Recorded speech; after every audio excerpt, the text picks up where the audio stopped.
Salut la poiscaille! Est-ce que vous avez déjà subi des embouteillages? Non, parce que moi je trouve ça totalement insupportable, surtout depuis que j'ai le permis. T'es sûr que ça va, Chris? Tu m'as l'air tout tendu. T'es tendu comme une crampe. Non mais t'inquiète, c'est juste que je manque un petit peu de patience. En parlant de bagnole, est-ce que ça vous arrive d'imaginer un monde sans bouchon, sans parking, sans klaxon, sans... Putain, lui, il commence à me faire chier derrière, je veux me le faire, là. Eh bah, casse-lui la gueule. Bref, un monde sans voiture. Alors, perso, ça me changerait rien, j'ai pas le permis. Ouais. Mais tu sais, t'es pas tout seul, hein. Non, parce que sur près de 38 millions de voitures en circulation, il y a encore 87% des gens qui utilisent leur voiture au moins une fois par jour. Alors que ce soit par choix ou par obligation, hein. Donc ça fait quand même 33 millions de Français qui conduisent tous les jours. Et du coup, imaginez ça un peu à l'échelle mondiale, où on estime qu'il y a plus de 1,4 milliard de voitures en circulation. Et c'est vrai que bon, la bagnole, c'est plutôt confortable, hein, et super pratique si vous voulez partir à l'aventure, à l'improviste, ou aller au boulot, ou acheter une baguette de pain, ou bon, peut-être pas le dernier. Mais il est clair que c'est quand même très pratique si vous habitez à l'autre bout du monde, ou que vous êtes un peu isolé. C'est clair que se déplacer juste à pied ou en trottinette pour faire 20 bornes, c'est un peu long. En résumé, la voiture, c'est quand même synonyme de liberté. Un moyen rapide d'aller d'un point A à un point B sans croiser une aisselle pas fraîche sur votre chemin. Ouais, enfin, la planète, je suis pas sûr qu'elle soit d'accord avec toi. Alors oui, c'est vrai qu'avec plus de 33 gigatonnes de dioxyde de carbone émis en 2019, la situation est pas idéale. Et comme le transport est la deuxième cause de pollution mondiale, on peut dire que la voiture a un peu sa part de responsabilité dans l'histoire, hein. Eh ouais, ma petite. Mais bon, comme l'objectif n'est pas de vous plomber le moral en vous disant qu'on va tous mourir dans d'atroces souffrances, pas dans cette vidéo en tout cas, je voulais vous partager des infos alternatives intéressantes pour limiter notamment notre impact environnemental. Et ça tombe bien puisque cette vidéo est sponsorisée par Maïf. Et à la toute fin, il y a un très gros cadeau à gagner. Honnêtement, le plus gros que j'ai jamais fait sur la chaîne, hein, ça c'est sûr. Et justement, je vais me rendre sur place pour vous expliquer ça. Let's go. Et bien voilà. Je vous retrouve directement dans un lieu un peu plus naturel. Là, nous sommes juste à côté de Toulouse et surtout, je suis adossé à une voiture un petit peu particulière qui a une histoire assez spéciale à raconter et très intéressante. Je vais rentrer du coup dans la carrosserie Picard qui se trouve juste ici, qui est le réparateur partenaire Maïf et c'est justement Maïf le sponsor de la vidéo. Donc c'est un véhicule qui a été réparé, sur lequel il y a eu un choc à l'arrière. Je vais te présenter ce qui a été fait sur cette auto. Donc voilà, les dommages étaient situés sur l'arrière droit de l'auto. Donc il y avait le pare-choc, l'aile, la porte et au niveau de l'essieu aussi qui était endommagé. Et donc dans le cadre de cette réparation, nous avons utilisé donc des pièces de réemploi. Pourquoi les pièces de recyclage ont cette importance? Parce qu'en fait, elles permettent d'une part d'éviter de gaspiller des pièces qui sont réutilisables. Donc là, on joue sur le volet environnemental. C'est-à-dire, du coup, si je peux me permettre, en gros, quand des voitures du coup, ont des accidents, après vous récupérez des pièces d'autres voitures pour les reconstituer. Au lieu de les envoyer à la casse et que du coup refaire des voitures avec toute la pollution que ça entraîne. Tout à fait, c'est ça. Okay, ouais. Et le deuxième volet important de cette démarche, elle est aussi sociétale dans la mesure où elle permet de créer des emplois, puisque pour déconstruire les véhicules, on a besoin de main-d'œuvre et on a besoin de logistique et derrière de distribuer les pièces. Donc ça a deux vertus principales sur ces deux aspects-là. Donc voilà, les dommages étaient situés sur l'arrière droit de l'auto. Il y avait donc le pare-choc, l'aile, la porte et au niveau de l'essieu qui était endommagé. Donc parmi les pièces qu'on a remplacées, donc il y a eu le bouclier, le feu arrière, la porte et le garde-boue derrière avec toute la partie réservoir qui se trouve ici. Et du coup, quel est le pourcentage de réparation donc, sur les véhicules? Est-ce que vous réutilisez, en fait, vous réparez tout le véhicule avec des pièces recyclées en fait? Non, aujourd'hui on ne peut pas réparer l'intégralité d'un véhicule avec des pièces recyclées, mais à la Maïf aujourd'hui, on a dans 10% des réparations que nous prenons en charge, on retrouve au moins une pièce de réemploi. Donc ok, on pourrait se dire, comme c'est des pièces recyclées, peut-être elles sont moins fiables, peut-être elles risquent de péter plus vite, ou qu'est-ce qu'il en est en vrai, est-ce que c'est faux? Notamment pour la partie carrosserie, les pièces recyclées qui sont utilisées affichent les mêmes caractéristiques qu'une pièce neuve. Il n'y a pas de différence à ce niveau-là. Et d'ailleurs, à la Maïf, les sinistres qui sont pris en charge, il faut savoir que toutes les réparations sont garanties à vie, y compris pour celles qui sont réalisées avec des pièces issues de l'économie circulaire. Très belle initiative du coup. De rien. Merci Chris. Restez bien jusqu'au bout de la vidéo puisqu'il y a une grosse surprise qui va vous attendre par rapport à cette voiture. Mais vous allez découvrir ça après.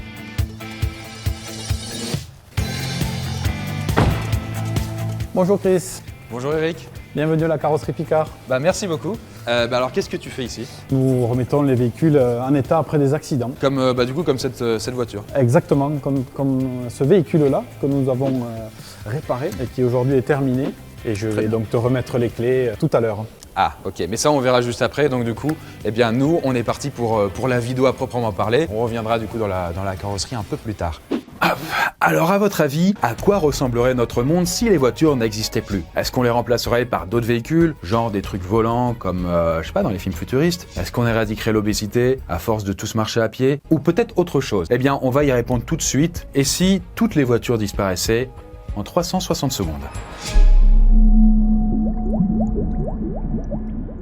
Eh bien ça y est, les voitures ont disparu. Est-ce que vous trouvez pas d'ailleurs qu'on respire un petit peu mieux là tout à coup? Ouais, enfin, ça m'arrange pas trop ton histoire. Je vais comment au taf, moi? Bah écoute, tu te doutes bien que sans bagnole, on trouverait d'autres moyens de se déplacer, hein. À commencer par le plus évident, les transports en commun. Bon, après ça évidemment, c'est pour ceux qui ont la chance d'en avoir. Selon l'Observatoire de la mobilité, les usagers des transports en commun sont toujours plus nombreux, avec une augmentation de 10% entre 2014 et 2019, rien qu'en France. Sans voiture sur le territoire, le réseau des transports publics serait obligé de s'étendre très largement, avec des offres adaptées et la création de nouvelles lignes pour relier les zones périphériques et rurales aux villes.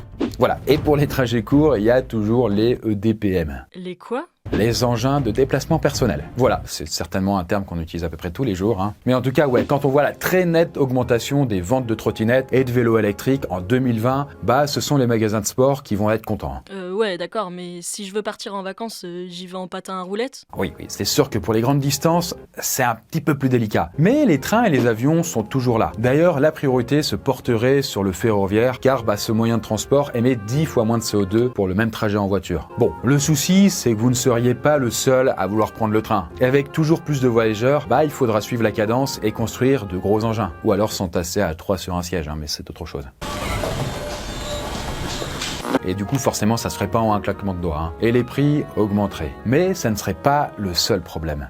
Déjà, me revoilà dans le garage, parce que donc, ouais, ces dernières années, les territoires urbains se sont beaucoup développés. Globalement, les gens s'éloignent des centres-villes pour s'installer dans des zones plus reculées, donc de leur lieu de travail, de consommation ou même de loisirs. Et du coup, si on supprime la voiture, bah, très clairement, ça risque de se casser la gueule. Donc, pour éviter que le transport ne devienne un problème, on pourrait créer des zones de commerce plus proches des territoires excentrés, histoire que tout le monde puisse avoir accès aux mêmes services sans se taper trop de trajets relous, quoi. Et donc, on verrait fleurir des mini-centres commerciaux un peu partout, même dans les zones encore peu urbanisées. Bref, vous imaginez, ça fait quand même pas mal de développement et de bordel à gérer. D'ailleurs, en parlant de bolide, est-ce que vous avez remarqué un petit truc?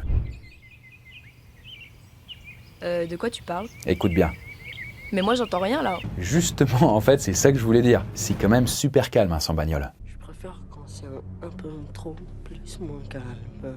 Sur l'échelle des décibels, on considère qu'un bruit est pénible lorsqu'il dépasse les 90 décibels. Et ça tombe bien puisque le bruit d'une voiture rentre pile dans cette définition. Comptez à peu près 95 décibels pour un véhicule à essence et entre 100 et 105 pour un diesel. Alors imaginez un petit peu le bonheur sans toutes ces nuisances sonores. Mais autre changement majeur, la baisse de la pollution. Ça évidemment, hein, on en parlait au début. Parce qu'en effet, les voitures rejettent du dioxyde de carbone, donc comme vous le savez, un gaz à effet de serre qui participe au réchauffement climatique. Ouais, enfin si on développe d'autres moyens de transport, bah il y aura toujours de la pollution, non? Alors oui, probablement, parce que même si les trains et les bus sont quand même moins polluants, parce que tout simplement on est davantage nombreux, donc c'est plus efficace en fait pour déplacer plein de personnes plutôt qu'une seule dans un truc qui fait une tonne, en l'occurrence une voiture. Bah augmenter la fréquence des avions n'est pas une bonne idée par contre de ce côté-là. Car les avions, ni vu ni connu, ça représente quand même 3% des émissions de CO2 dans le monde. Et là, ça risque d'augmenter drastiquement si toutes les voitures disparaissent.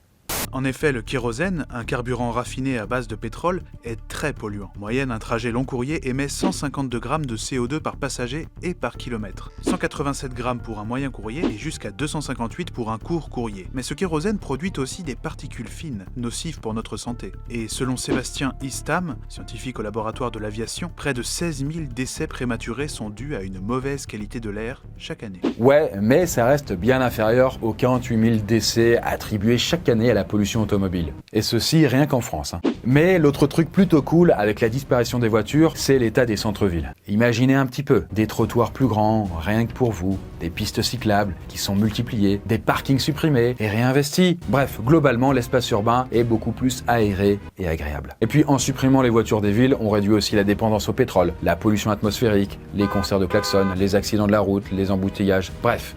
Quelques petits avantages quand même. Alors c'est bien beau, mais c'est un peu utopique tout ça. Eh bien, je ramasse ma voiture. Pas tant que ça. En Espagne, la ville de Pontevedra, qui est aussi grande que Poitiers, a supprimé 90% de son trafic automobile. Du coup, résultat, aucun mort sur les routes depuis 9 ans. Des enfants qui peuvent jouer tranquillos dans les rues et des habitants un peu plus sereins.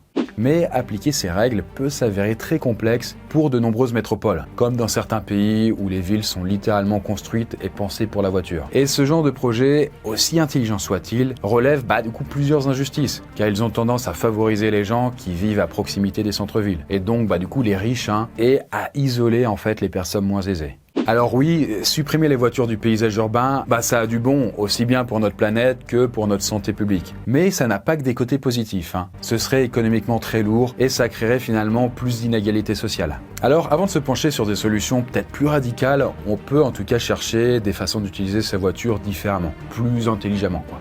Genre en faisant du covoiturage? Par exemple, ouais. En 2018, près de 272 000 tonnes de CO2 ont pu être évitées d'être jetées rien qu'en France, selon Blablacar. Et quand on voit que l'entreprise a presque doublé son chiffre d'affaires en 2019 par rapport à l'année précédente, on peut dire que le covoit a de beaux jours devant lui. Mais on peut aussi mettre de côté sa bagnole pour les trajets de moins de 3 km. Bon, sauf peut-être quand on est un peu perdu dans la campagne, c'est sûr. Mais on peut aussi acheter des voitures d'occasion ou même, parce que c'est pas assez fait, réparer sa voiture avec des pièces usagées et remises en état. Parce que ça a un véritable impact. Ça crée de l'emploi et ça ne coûte même pas plus cher. Bref, du coup, il existe pas mal de façons de limiter son empreinte carbone. Vous, dans un monde sans voiture, quel choix feriez-vous? Est-ce que vous pensez qu'on utilise trop les voitures dans notre société actuelle ou que peut-être c'est un mal nécessaire? Bref, à l'heure actuelle, pourrait-on vraiment complètement s'en passer?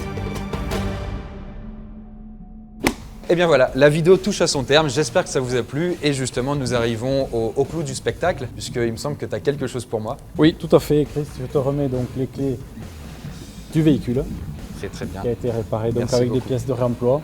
Je vais vous faire gagner cette voiture. Du coup, lors d'un jeu concours qui prend place maintenant, pour ça c'est très simple, vous allez du coup dans le lien en description et vous allez avoir toutes les modalités. Vous pouvez participer jusqu'au 5 décembre.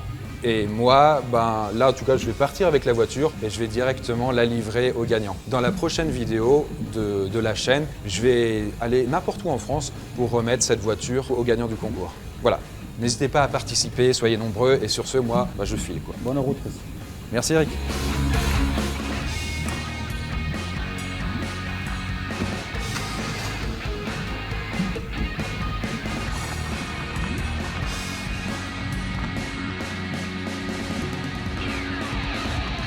La voiture est quand même assez agréable à conduire, par rapport au vieux taco que j'ai, moi c'est un Kangoo Maxi, on voit quand même la différence. Le gagnant du concours, il est plutôt chanceux quoi. Le ou la gagnante. Et bien voilà la poiscaille, j'espère que la vidéo vous a plu. Je tiens encore à remercier notre partenaire Maïf qui m'a fait découvrir plein de choses intéressantes et qui vous permet de vous offrir une superbe voiture reconditionnée. On va pas se mentir, c'est quand même trop la classe. Et à un mois de Noël, c'est clairement un cadeau qui tombe du ciel. Pour les modalités du concours, je vous invite à voir tout ça en description, alors n'hésitez pas à checker et à participer en masse. À très vite pour une prochaine vidéo.